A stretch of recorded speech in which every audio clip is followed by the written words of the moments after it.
Assalamualaikum warahmatullahi wabarakatuh. Selamat pagi anak-anak dan selamat pagi Bapak Ibu yang mungkin saat ini sedang mendampingi putra-putrinya belajar secara daring atau secara online. Baik, sebelum kita lanjutkan ini, saya mohon maaf apabila dalam pembuatan video ini nanti banyak kekurangan, banyak ya istilahnya keplesetan lidah saya karena ya baru pertama kali dalam melaksanakan pembelajaran daring di seperti ini. Nah, baik nggih, Bapak Ibu dan anak-anakku semua, silahkan nanti kita langsung saja untuk menyiapkan buku kalian. Silakan disiapkan buku kalian, buku tema satu. Tema satu ini judulnya adalah Indahnya Kebersamaan. Baik, silakan disimak. Di sini nanti akan saya buka juga bukunya. Ini dia bukunya ya. Iya, inilah dia bukunya. Buku tema satu Indahnya Kebersamaan.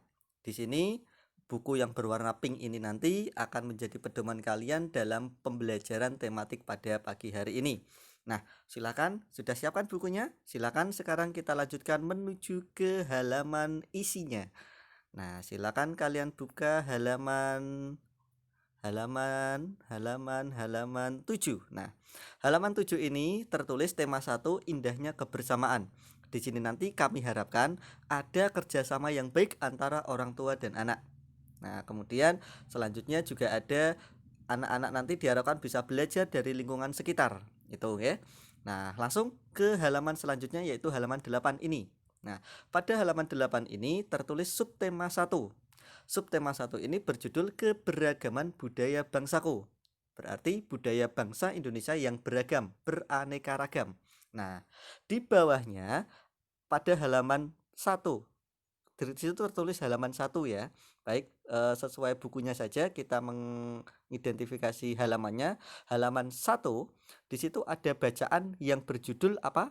Pawai Budaya. Nah, baik, untuk pawai budaya itu adalah bacaan yang nantinya silakan kalian baca.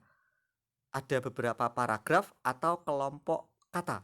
Kelompok-kelompok kata itu nanti kita baca, kita pahami bersama. Baik ya, kita mulai dari pawai budaya. Pawai budaya sangat menarik bagi warga kampung Babakan. Pawai ini selalu menampilkan keragaman budaya Indonesia. Udin dan teman-teman tidak pernah bosan menanti rombongan pawai lewat. Tahun ini mereka datang ke alun-alun untuk melihat pawai tersebut. Kakek Udin pun terlihat sabar menanti. Terdengar suara gendang yang menandakan rombongan pawai semakin dekat. Lanjut. Di barisan pawai terdepan terlihat rombongan dari Maluku. Rombongan laki-laki mengenakan kemeja putih, jas merah dan dan topi tinggi dengan hiasan keemasan. Rombongan perempuan mengenakan baju cele. Baju ini terdiri dari atasan putih, berlengan panjang serta rok lebar merah. Langkah mereka diiringi oleh suara tifa, alat musik dari Maluku. Bunyinya seperti gendang, namun bentuknya lebih ramping dan panjang. Budaya Maluku sangat unik dan menarik. Lanjut, budaya Bali terkenal karena bunyi musiknya yang berbeda. Rombongan dari Bali membunyikan alat musik daerahnya, ceng-ceng namanya. Alat ini berbentuk seperti dua keping simbol. Maaf, alat ini berbentuk seperti dua keping simbal yang terbuat dari logam. Nyaring bunyinya ketika kedua keping ini dipadukan. Lanjut, rombongan dari Bali diikuti oleh rombongan dari Toraja. Wanita Toraja memakai pakaian adat yang disebut poko. Rombongan laki-laki menggunakan pakaian adat yang disebut sepa. Sepa talung buku. Rombongan Toraja membunyikan alat musik khas mereka. Pak Pongan namanya. Alat musik ini berupa suling bambu besar yang bentuknya seperti angklung. Unik bentuknya, unik pula bunyinya. Budaya Toraja sangat menarik untuk dipelajari. Lanjut, Udin dan teman-teman senang melihat pawai budaya. Selalu ada hal baru yang mereka perhatikan setiap tahun. Pakaian adat dari berbagai suku di Indonesia selalu menyenangkan untuk diamati.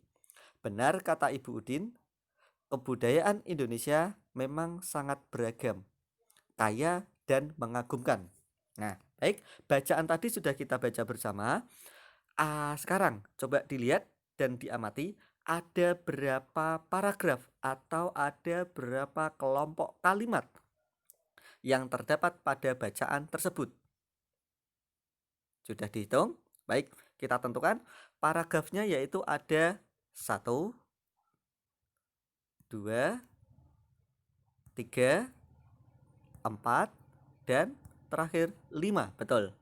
Nah, kelima paragraf tersebut membahas hal-hal yang berbeda setiap paragrafnya. Nah, hal yang dibahas dalam setiap paragraf disebut dengan ini. Ada halaman 3.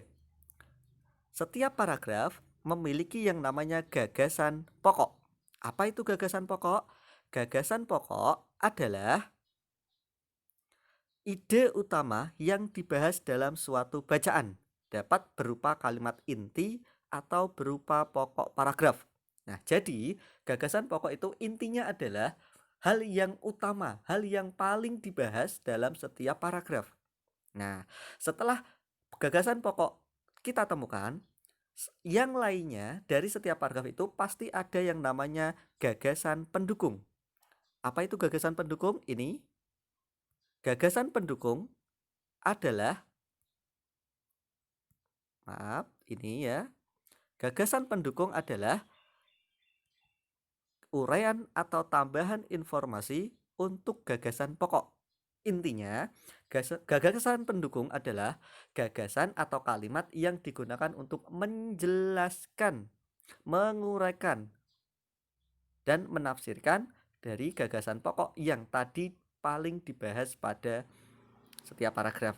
Nah, jadi di dalam setiap paragraf itu ada unsurnya, yaitu yang pertama adalah unsur gagasan pokok dan selanjutnya adalah gagasan pendukung. Nah, lebih banyak mana gagasan pokok atau gagasan pendukung? Ya jelas setiap paragraf hanya terdiri dari satu paragraf, satu gagasan pokok. Dan lainnya selain gagasan pokok berarti disebut sebagai gagasan pendukung. Baik, selanjutnya sudah jelas sampai di situ ya. Oke, baik, selanjutnya kita buka halaman 4. Nah, halaman 4, maaf, kita mulai ulangi lagi. Di mana ya? Oke, kita buka lagi dulu yang halaman 1. Mana halaman 1 belum muncul?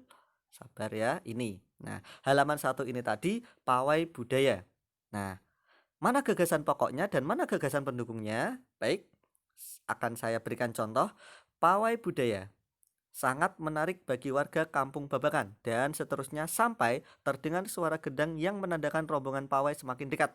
Nah, mana gagasan pokoknya? Gagasan pokoknya yaitu yang ada pada awal paragraf atau kalimat pertama, yaitu pawai budaya sangat menarik bagi warga kampung Babakan.